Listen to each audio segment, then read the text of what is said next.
একটা মহামারী আকারে ধারণ করছে যে অনেক একাডেমি আমাদের বাংলাদেশে প্রায় 10টা 11টা একাডেমি সরকারি বেসরকারি মিলে একাডেমিগুলোতে প্রতি বছরে ক্যাডেটদের 1 বছরে একটা সার্কুলার হয় এবং রেটিংসদের 6 মাস মেয়াদি যে কোর্স সেটা বছরে 2টা সার্কুলার হয়।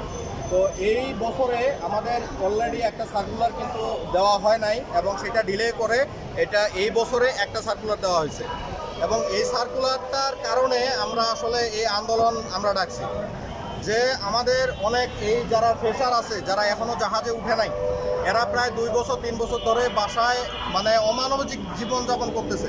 যাদের এখনও চাকরি হয় নাই তারা সিটিসি নিয়ে তারা দাঁড়ে দাঁড়ে ঘুরতেছে, যারা জাহাজ পায় না।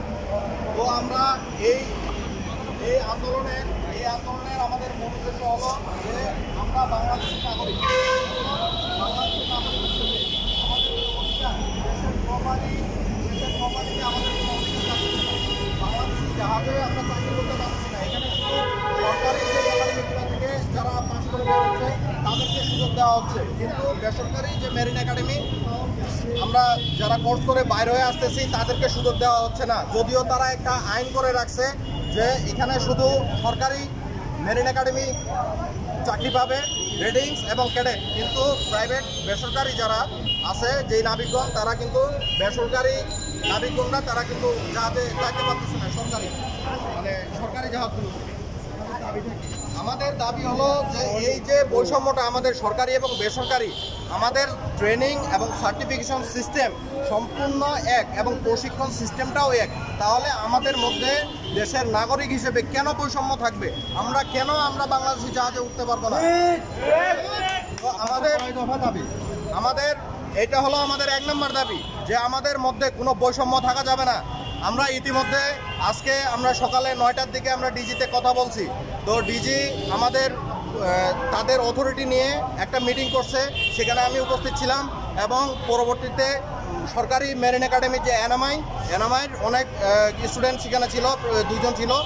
তো 2 জন এবং ওরা অনেক পরে গেছে। তো আমাকে যেটা বলা হয়েছে প্রথমে প্রায় 2 ঘন্টা ধরে আমাকে প্রশ্নবিদ্ধ করা হয়েছে নানানভাবে। তো আমি গেছি মূলত সমস্যার সমাধান চাইতে, তারা আমাকে বিভিন্ন প্রশ্নবিদ্ধ করে জিনিসটাকে মানে ম্যানিপুলেট করে অন্যদিকে নিয়ে যাচ্ছে। তো আমরা যেটার জন্য গেছিলাম যে আমাদের বৈষম্য থাকা যাবে না, তারা বলতেছে আমাদের একটা সেফারারি ইউনিয়ন আছে, সেফারারি ইউনিয়নের মাধ্যমে আমরা সেই সমস্যার যেন সমাধান চাই। তো তারা এটা আমাদেরকে প্রপোজ করছে। তারা বলতেছে আমরা নাবিক নিয়োগ বন্ধ করব না, কিন্তু তারা অলরেডি গতকালকে একটা নোটিশ দিছে যে তারা নাবিক সংখ্যা কমিয়ে নিয়ে আসবে এবং এটার তারা সুযোগ রাখছে সেই সার্কুলারটা পুনরায় আবার বিবেচনা করে নতুন করে আবার মানে সার্কুলারটা অ্যানাউন্স করা হবে। তো আমরা বলছি যে এই নাবিক নিয়োগ বন্ধ করতে হবে, কারণ আমাদের অলরেডি প্রায় 1000-এর মতো নাবিক এখনও বসে যারা চাকরি পাচ্ছে না। এদের জন্য আমরা আসলে মানে খুবই দুঃখজনকভাবে বলতে হচ্ছে যে আমরা বাংলাদেশি এরকম একটা সেক্টরে আমরা প্রায় আমাদের ডলার আর্নিং যে আমরা 600 মিলিয়নের উপরে আমরা আর্নিং করে থাকি বাৎসরিক, কিন্তু আমাদের উপদেষ্টার কাছে এখন পর্যন্ত আমরা পৌঁছাইতে পারি নাই আমাদের দাবিগুলো নিয়ে। তারা আমাদেরকে নানানভাবে ম্যানিপুলেট করে আমাদেরকে সামনে এগোতে দিচ্ছে না। তারা বলতেছে আমরা এটা নিয়ে আমরা কাজ করতেছি, we are working on it, but আমরা কোনো ফলাফল পাচ্ছি না। তাদের মাধ্যমে এখনও কোনো অফিসিয়াল কোনো নোটিশ পাওয়া যায় নাই। আমাদের যে দাবিগুলো আমরা গতবার 15 দফা দাবি দিয়েছিলাম, কিন্তু আমরা এই 15 দফা থেকে বেরিয়ে এসে আমাদের এখন 2 দফা দাবি আমরা দিচ্ছি কি সেটা আমরা সরকারি এবং বেসরকারি একাডেমির মধ্যে কোনো বৈষম্য চাই না। আমরা একটা প্রস্তাব রাখছি ডিজির কাছে যে আমরা সরকারি একাডেমি থেকে যখন সার্কুলার হবে তারা যেহেতু চাকরি দিতে বাধ্য প্রথম ফ্রেশার কাটানোর জন্য, যে আপনারা জানেন অভিজ্ঞতা সম্পন্ন হইতে গেলে আমাদের কিছু প্রসিডিউর থাকে, তো সেইটার দায়বদ্ধতা কিন্তু বেসরকারি একাডেমিগুলো নেয় এবং আমাদের 12 মাস এক্সপিরিয়েন্স হওয়ার পরে আমরা যেন পরবর্তীতে আমাদের যে যথারীতি যে সার্টিফিকেটগুলো নিয়ে আমরা যেন বাংলাদেশি জাহাজে চাকরি করতে পারি, তাহলে কিন্তু আমাদের সমস্যার সমাধান মোটামুটি হয়ে যায় আমরা যদি দেশি জাহাজে যাইতে পারি। এবং আমাদের দ্বিতীয় যে দাবিটা সেটা হলো নাবিক নিয়োগ। এই নাবিক নিয়োগটা আমরা বন্ধ করার জন্য আমরা কঠোর অবস্থান গ্রহণ করছি এবং এই নাবিক নিয়োগের মাধ্যমে এটার জন্য আমাদের যে মানে চাকরির যে বাজারটা এটা এতটাই ধস নেমেছে যে আমরা কারো কাছে গেলেও আমরা চাকরি পাচ্ছি না। তো এই ধরনের অনিয়ম এবং এই যে ভর্তি বাণিজ্যের যে মানে ব্যবসাটা এটা আমরা মানে বর্তমানে আমরা বন্ধ করতে চাচ্ছি যে সাময়িকভাবে সকল একাডেমিগুলো বন্ধ করে দেওয়া হোক বা নাবিক নিয়োগ সীমিত করে দেওয়া হোক।